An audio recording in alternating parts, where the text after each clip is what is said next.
So this evening there was a lot of rain, so maybe a lot of people weren't able to make it. Yesterday I went along with a large group from our church to go visit our elderly sister E. When we went to go visit Bai, she mentioned how much she missed all of her church family here. She said, I want to go to church so bad. I really want to go to church, but I cannot. She wishes that she could walk again so that she could come. So we all want to remember our elderly sister E in our thoughts and prayers because she needs just our encouragement and strength.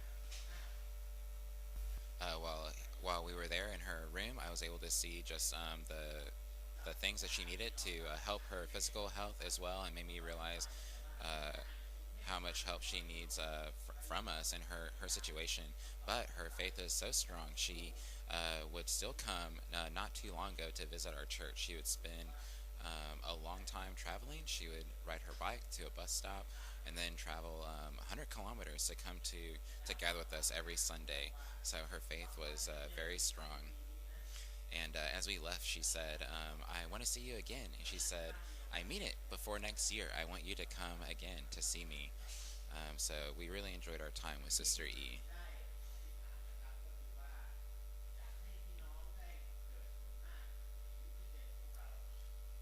Um, Sam says that he really appreciates what Kumbrasit said in his prayer as seeing God take hold of our church and calling on God to birth new things within our church. And we want to grow up together as one body in one church together.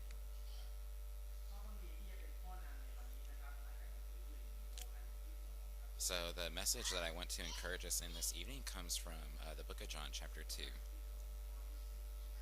And Johann. Oh, First John, chapter 2. Sorry.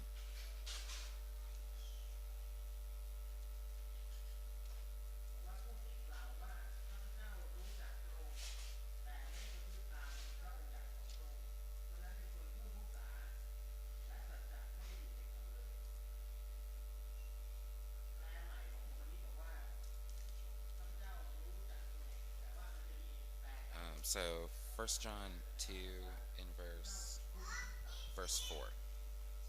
It says, whoever says, I know him, but does not keep his commandments is a liar, and the truth is not in him.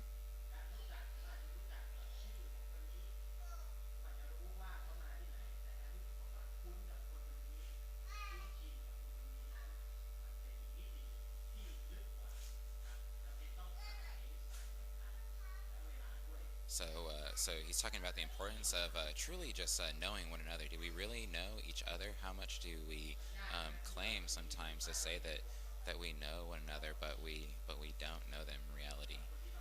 Some of us maybe we've ridden a bus before, and we know kind of the awkwardness of standing waiting for a bus, and you're waiting for the bus to come, and then you have to get on the bus and ride close together with other people.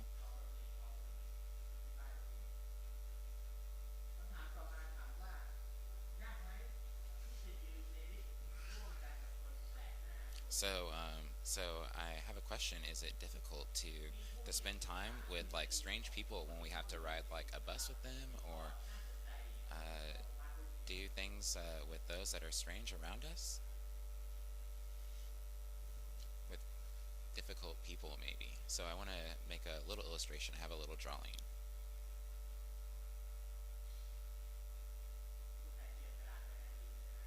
I don't know who got the pen, but I'm thankful.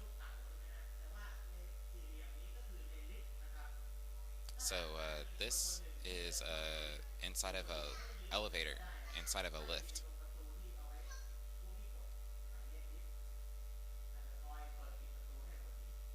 So let's say that a person they come into the elevator.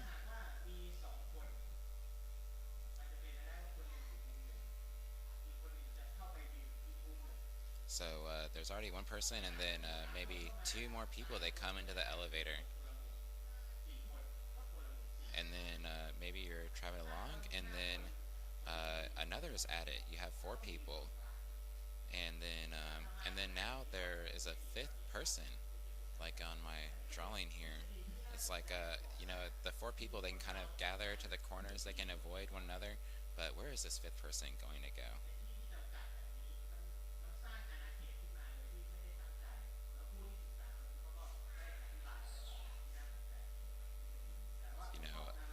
You know, maybe it'll be kind of awkward having to deal one another with strangers, and we encounter them in situations like this. Sometimes when we're in like a bus, if it's large with awkward people, strange people, we can maybe avoid them. But in places like an elevator, we're close. We can't avoid them. Is it difficult? Is it what happens when we're like really close, or we're sitting close in a restaurant or something, and then we see someone is maybe not so attractive, or they have kind of a strange look about them.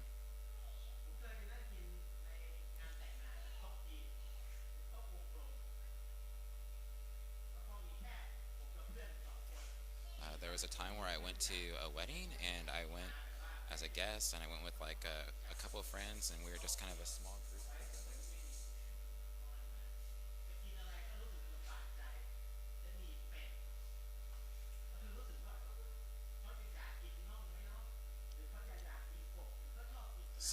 So like he just kind of like tried to make like little jokes about like the food to ease kind of like the awkward tension in situation.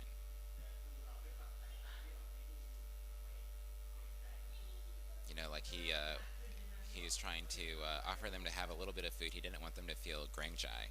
Um, so so he was trying to be friendly to them, but it's not always easy. Have you ever had to travel and you have to spend a night, or to share a hotel with a stranger on a business trip or something? B recently had to do this on our service learning project. B knew that he would have to stay the hotel. His roommate was a professor from Indonesia, and he didn't know this person, but he would have to be roommates with this guy for the trip. So Sam told him, it's okay. You don't have anything to worry about. But B is a little shy. I mean, I know, but like B is shy, so uh, he might be nervous about like just how time will be with them alone in the room. What will we talk about and things like this. So sometimes maybe B stayed with them with Nung and Sam in their room.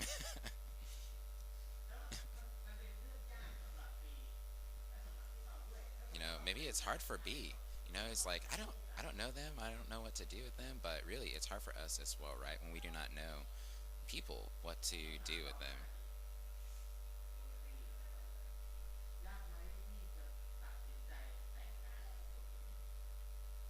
Mm. It says, I have a question. Is it hard to marry another person?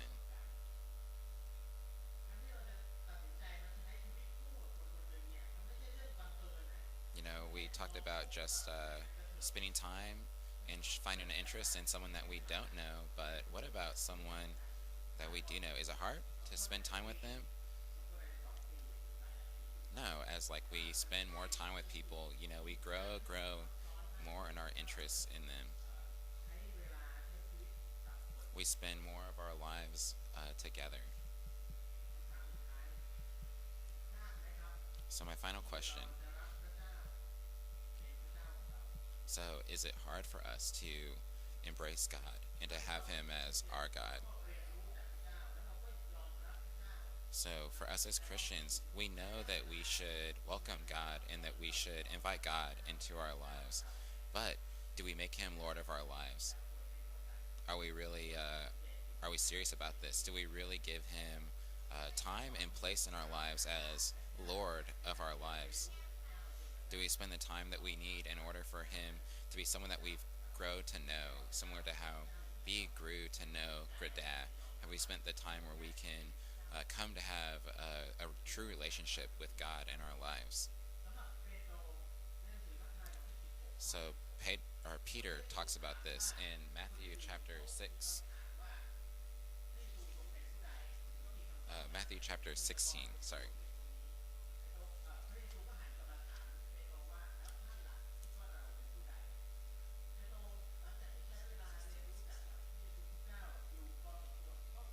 This is when Jesus is asking his disciples, "Who is it that you say it is that I am?" There had been many rumors going around about what people were saying about Jesus the Christ, and Jesus wanted to know what his own disciples, what his own apostles thought of him.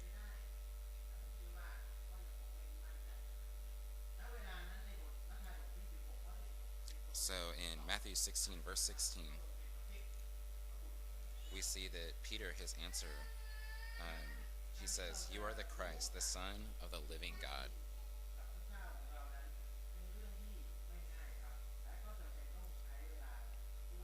So as we talk about making Jesus the Lord of our life and making God the Lord of our life, this is something that is it's a little easier on paper than in an action. It takes time, it takes practice, it takes dedication.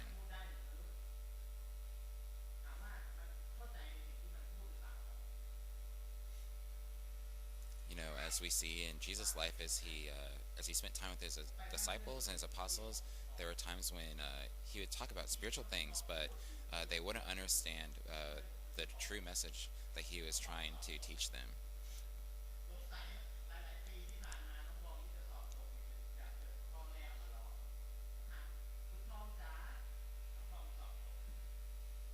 So he made a little illustration about like how sometimes like little kids, they won't understand the things that like we were trying to teach them because they are young, they don't understand yet, they don't have that maturity in their lives.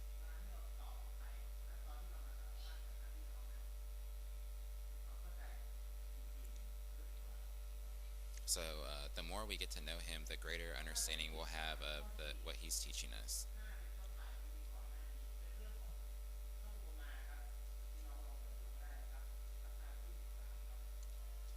So in Matthew chapter 13,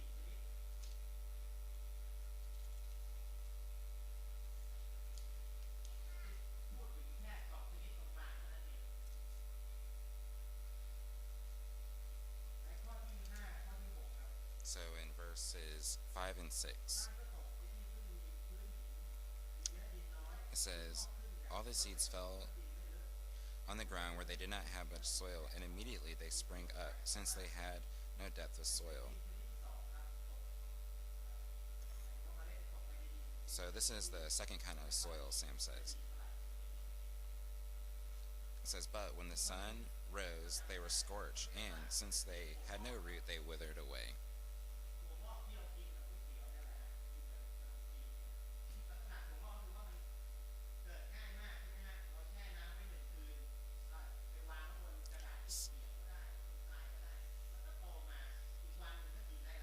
You know, he is talking about gotio, like maybe the bean sprout and the gotio. It's a young sprout. It hasn't fully sprung up that much. You know, we eat it in our noodles and our gotio and our kanonjin. Um, but as it's small like that, without the nutrients it needs, it will die.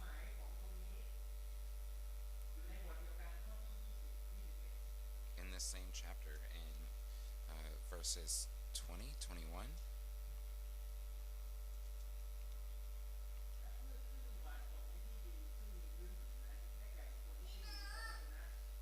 he says, "As for what was sown on the rocky ground, this is the one who hears the word and immediately receives it with joy. Yet he has no root in himself, but endures for a while, and when tribulation or persecution arises on account of the word, immediately he falls away." You know, maybe like, oh, they quickly want to learn the word of God. They seem excited and passionate in the beginning, but there's not a foundation. They don't have depth. You know, maybe they too quickly uh, tried to choose the Christian way of life. You know, they really didn't have time and opportunity to truly spend time getting to know God.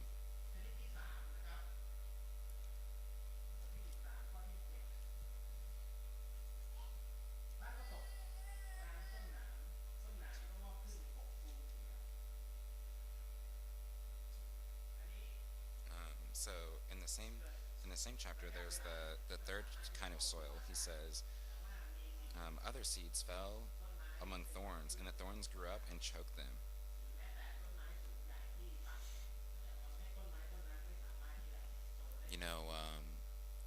this third kind of life, it has many difficulties that come around it. We see later as Jesus talks about it that these things are stresses and troubles that come in this world.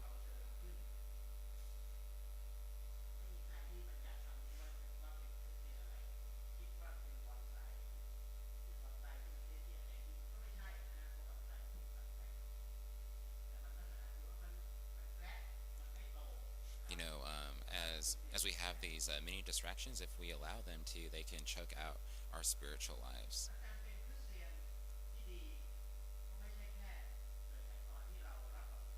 So when we talk about being a strong Christian, we're not just talking about our beginning, our birth, our baptism as a Christian. It goes beyond that. It goes more than that. That's just the beginning. He wants us to grow in Him.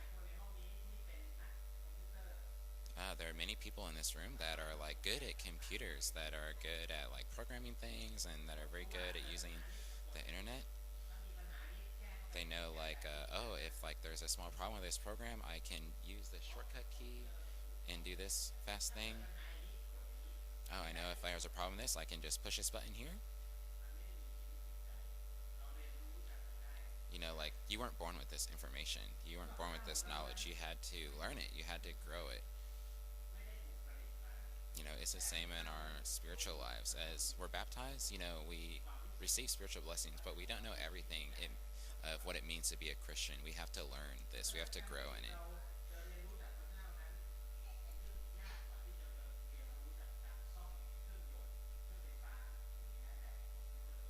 Okay, so as we grow in our spiritual lives, it takes time. It takes a lot more effort than a lot of physical things in this world. More than just learning a new occupation, a new hobby. It will take quite a bit of time. So the book of Isaiah chapter 1,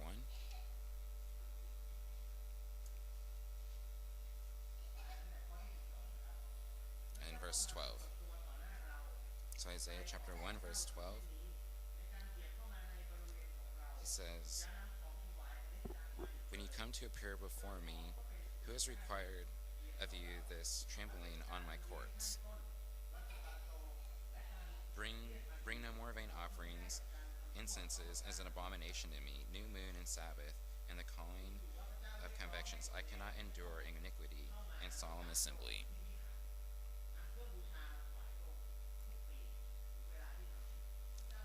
So Isaiah, what he's talking about here is the offering that the Israelites had to lift up. Year after year, they would make this offering for the redemption of sins across all Israel. They would gather these offerings, and they would say, here is our sacrifice to you, God. But we see God says, I don't want your vain offering. Says, I don't want this thing when your heart's not in it.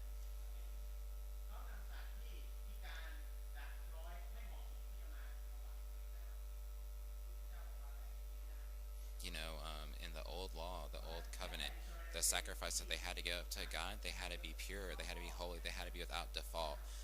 The animal couldn't have any kind of defect, it couldn't be deformed, it had to be perfect. God, He wants us to give ourselves fully into our lives that we're offering up to Him, and He wants us to set it apart as something special for Him.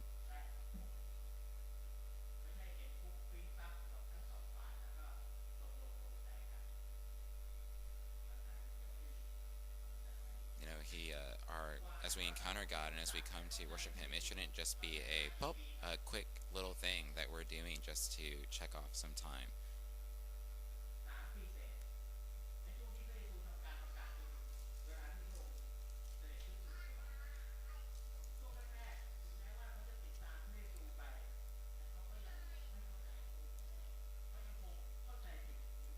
So before Jesus left this world, there were several things that He wanted them to fully understand. We see in Acts chapter 4, in verse 13.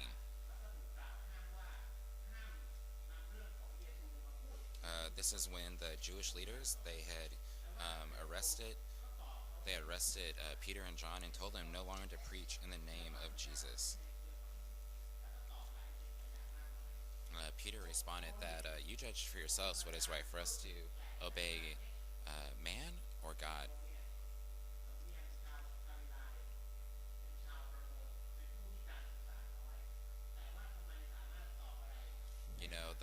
The Jewish leaders at that time, they were shocked, they were amazed because they knew that these were simple people, that they weren't educated men, but they could tell that they had spent time with Jesus. The scripture says they knew that they had been with Jesus.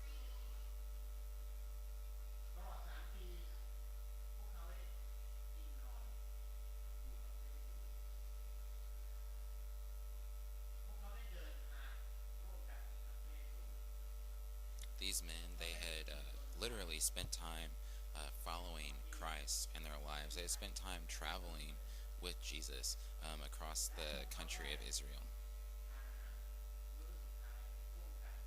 They spent time in fellowship with Jesus, hanging out with him. They spent time eating with him, and they were there in his last meal on this earth.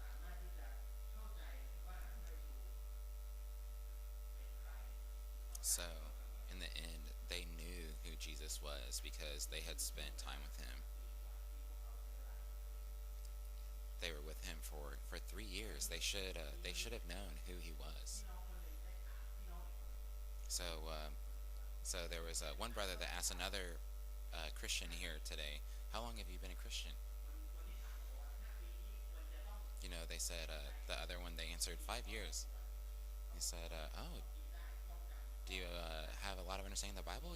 Like when someone says a book of the Bible, they say, Jonah. Do you know where Jonah is? Or you know, um, maybe we have some in this room that have been a Christian only less than a year. We might have some that have been uh, only 3 years. There's some that have been Christians in this room for 30 years. We have a wide range in our room, but for all of them, we need to be growing. We need to be growing in our lives and relationships with Jesus and in our understanding of who God is. So, what's the relationship between our lives as Christians and the love that we should have for others?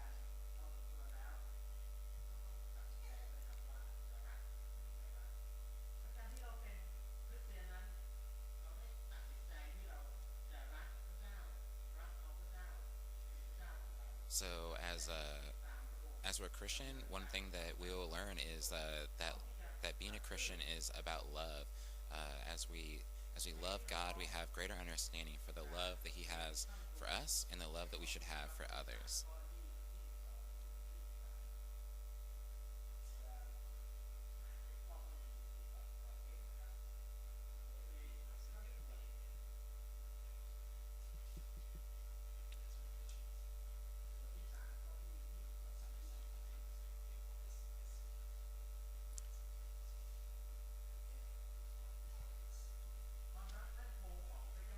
Okay, sorry. So we're in the book of Lamentations.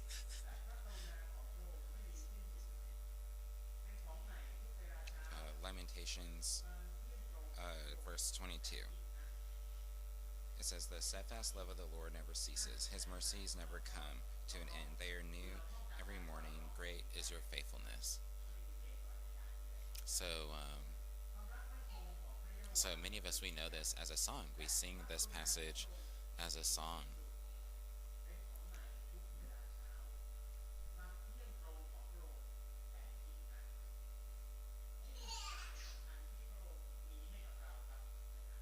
This is an important truth for us to realize as Christians, that that God always loves us, that He always extends His blessings to us each and every day.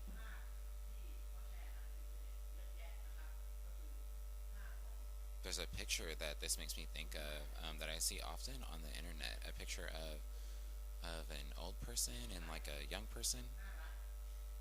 It's so cute. Maybe it's actually two old people that are like walking together. They're old, but they're in love. It's like so cute.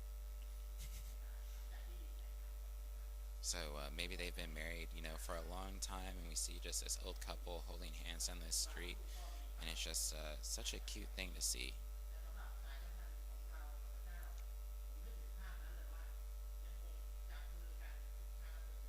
So as I see that picture, it makes me think of our relationship with God.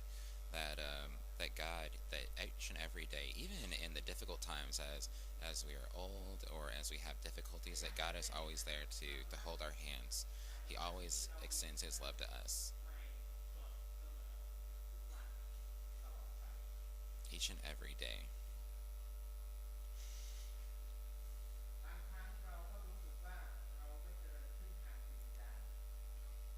Sometimes we may become discouraged as we think just that we've kind of become spiritually stagnant. That I've been trying, but I'm just not growing spiritually in my own life.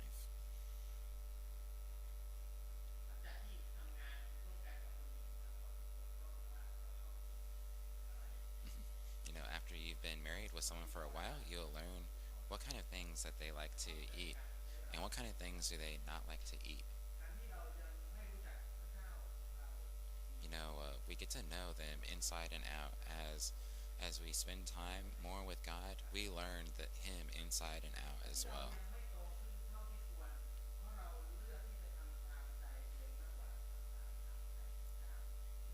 So sometimes maybe we're following other things more in our lives than we are God.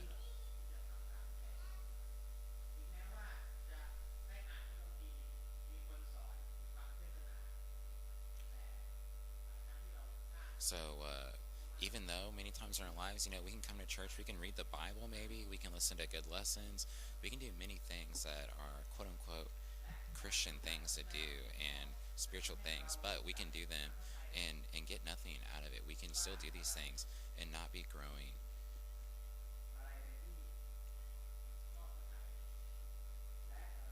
So how do we set aside how we grow, how we find what is good for us to strengthen our walk, how we truly give ourselves as an offering to God?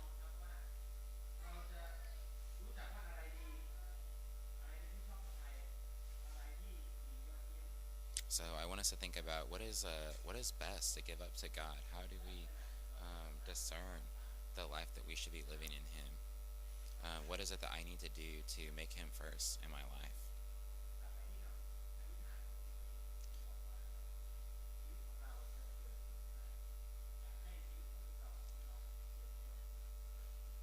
So I just want to think once again to Kunbrasit's prayer and wanting to see us all continue to grow up as strong Christians in this world.